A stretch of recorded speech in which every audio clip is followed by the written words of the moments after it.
Man mismo si Toby Chanco, si Congressman Toby Chanco, ginawa sa inyo. So, nasabihan ni Toby Chanco. Kasi, paniwala ko, nagmamadali din sila mag-promise ng pera. Kasi election na eh. Siyempre, lahat ng mga congressman parang tipong, nasaan na yung funding namin? May election na kami. Kami din eh.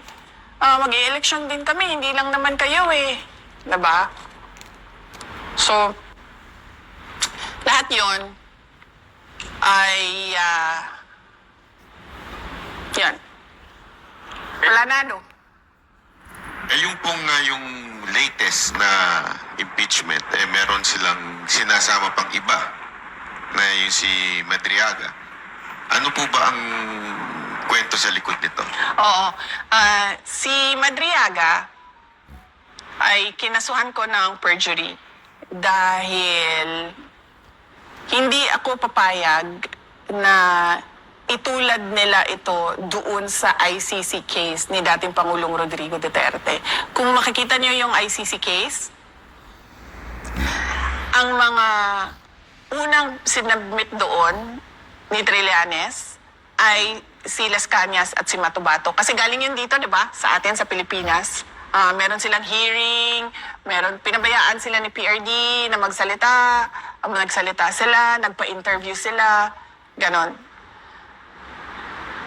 Pero hindi question yung credibility nila. Parang tinanggap na lang ng lahat na totoo yung sinasabi ng witnesses. So dito, pagdating kay Madriaga, nag-file kami ng perjury kasi sinasabi namin walang katotohanan lahat ng sinasabi niya. At ito yung aming mga ebidensya bakit namin nagsusuporta sa sinasabi ko na hindi totoo yan. Makikita nyo, actually 6 nga pala no? May 3 akong hindi pinangalanan. 1, 2, 3, tapos Makabayan, BBM, Pink Yellow. Meron pang 3. Makikita nyo, sa mga lumalabas na news items, sinasabi bagman, sinasabi aid, sinasabi civilian intelligence agent. May mga ganon sila na words na hindi mo makikita doon sa affidavit. So bigla na lang siyang may narrative na sila. Bakit? Kasi kung makikita ninyo yung Madriaga affidavit, lumabas yon pagkatapos na ma-dismiss ng Supreme Court ang impeachment. Yung una nilang impeachment noong 2025. Yung una nila. Kasi doon sa kwento nila, wala silang, kumbaga, whistleblower. Kasi lahat nung kanilang ebidensya, kinuha lang nila at sila lang yung nagsasabi, mali ito, mali ito. Sila lang yung nagsasabi. Wala ni isang tao silang hawak na nagsasabi, uy, kinuha yung pera, uy, hindi totoo yan. Wala silang ganon. So, ang ginawa nila, dinagdagan nila ng isang Madriaga na hindi totoo ang sinabi at sinasabi nila, ito yung missing link ko, si Madriaga. So, sa ibang araw, pwede natin pag-usapan pa isa-isa yung affidavit ko kay Madriaga na hindi ko kilala yung taong yan. Hindi ko man lang nakausap yan ng kahit ano. Tapos, I-connect natin. Oo I-connect nga. natin. Diba? Itong Whistleblower. itong Madriaga, no? Oo. Reputation-wise or credibility-wise, meron ding isang grupo ngayon na nagsasalita patungkol sa corruption. And we are talking about 805 billion in total ng na-deliver daw nila sa mga congressmen at saka sa mga mangilan-ngilang senador.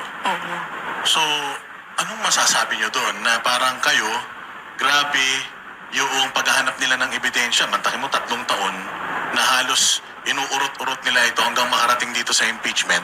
Samantalang ito, yung kung hindi kayo updated, VP may mga dating membro ng AFP na lumabas, nagdi-deliver daw sila ng mali-malitang pera at documented, may mga pictures sila, may mga proof sila. Pero bakit parang hindi ito binibigyan ng priority Oo. ng gobyerno ngayon? Napansin ko na yung gobyerno, hindi sila seryoso sa anti-corruption program nila. Kasi kung makikita mo, pinakita natin, diba, na yung impeachment ko, lahat yung ebidensya na yon, sila lang ang kumuha, sila lang ang gumawa, sila lang ang nagsabi, mali ito. Pero pagdating dito sa kabila, sa mali-maletang pera o tinawag nila na basura, walang in aid of legislation doon. Si Zaldico, on his own, nagsalita siya. Ito yung nalalaman ko.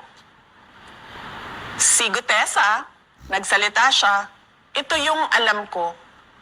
Itong 18 na dating security personnel ni Zaldico, na ordinaryong mamamayan, walang kapangyarihan, alam niyang kakasuhan siya, alam niyang hahabulin siya, alam niyang papahirapan pamilya niya, alam niyang posible siyang patayin, nagsabi ng kanilang nalalaman. Hindi ko kilala to walang makakapagsabi dyan sa kanila na kinausap ko sila o nakita ko sila o kinita ko sila. Kahit man yung mga kasama nila, yung abogado. Walang makakapagsabi dyan sa kanila na alam ko kung ano yung ginagawa nila.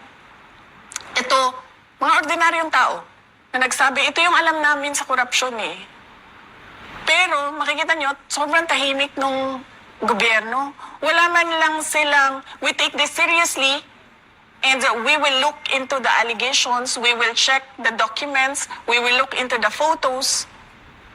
If these are real, walang ganun. Ang lumalabas lang, ay naku, mga dishonorably discharged yan. Ay naku, pakawala yan ng mga Duterte. Ay naku, si Zaldico ba pakawala namin? Si Zaldico kasama nila yun, diba?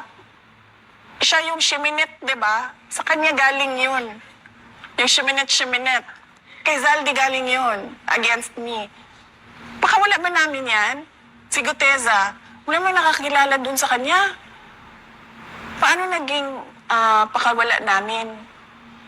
So, sa mga ganon, kapag tinatamaan si Martin Romualdez, si BBM, yung administrasyon, kung sino man yung mga tumanggap ng mali-maletang pera, hindi nila siniseryoso.